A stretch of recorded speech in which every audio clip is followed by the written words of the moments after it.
Tere! Täna teeme teiega koos inimest jälgivat draakonit ja kastiga saite kaasa siis 2 värvilist draakonit ja 2 siis mustvalget draakoni šablooni. Ja mustvalget draakonit saad siis ise ära värvida, nii nagu sa oma draakonit näed. Draakoni meisterdamiseks on meil vaja liimid ja käär. Nii, tegemist on siis optilise illusiooniga, kus draakon jälgib sind, mis iganes nurga all sa ka ei oleks sellest draakonist. Valisin punast draakonit ja alguses tuleb siis kontuuri järgi antud draakonit välja lõigata.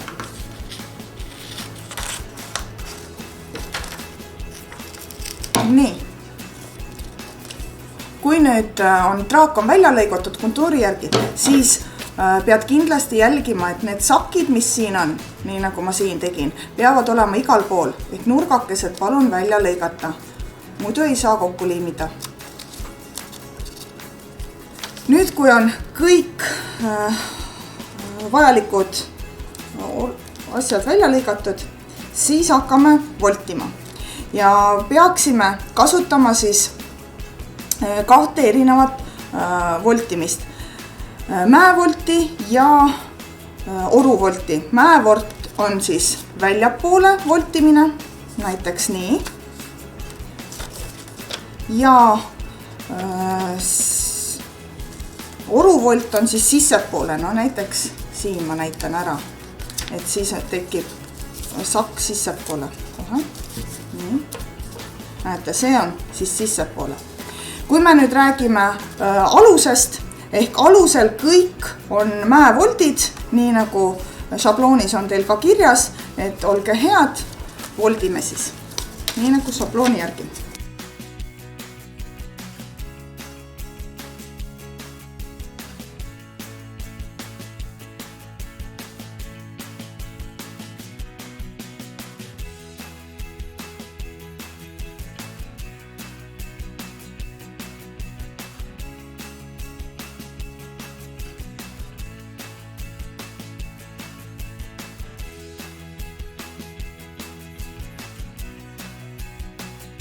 Nii, me alumise osa voltisime ära ja nüüd, kui lähme üle pea juurde, siis algul tuleb välja lõigata peaosa. Näed, siin on teil punkt, ehk lõikame peaosa kuni punktini välja.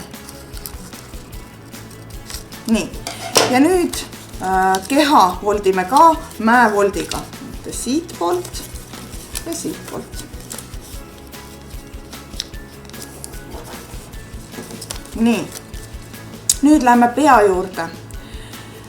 Pea juures siis peaksime kõrvad mäevoldina. Voltime niimoodi kõrvakesed. Siis oruvoldina silmakohad. Näete siit niimoodi. Siis seal, kus on silma teine äär, seal on mäevolt. Et korda mööda läheb mäevolt, oruvolt ja nina osa on oruvolt. Nii, et selline peaks tekkima teil siis nägu. Edasi püüame nüüd siis ka oruvoldina need liimimiskohad ka voltida ehk sissepoole.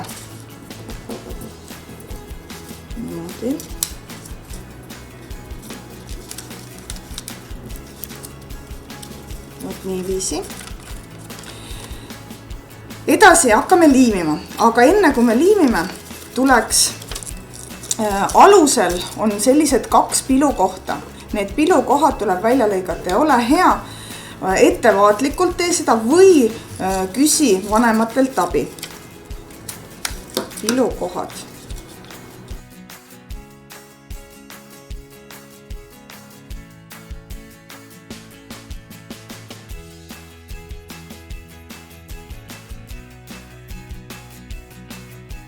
nüüd kanname liimi siis liimimiskohtadele.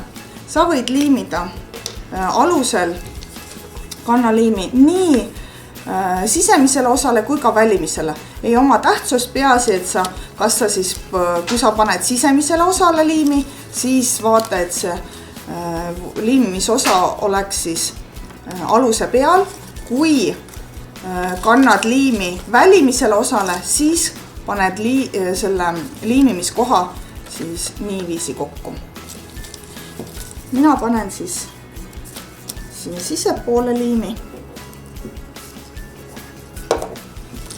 ja panen kokku liimimiskohad näitasid nii. Ja nüüd need osad kinnitamiskohad siis piludesse.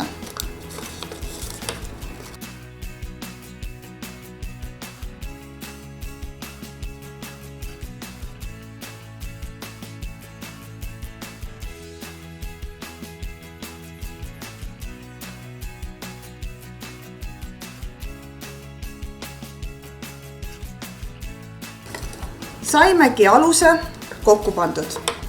Nüüd on kõige raskem osa on siis pead liimida õigesti.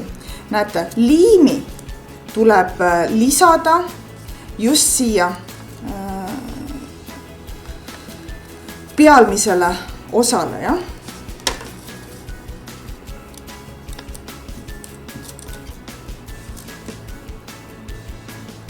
Nii, kui on liim lisatud, siis kõige parem viis on liimida nii, et sa pöörad selle pea hoopis ümber.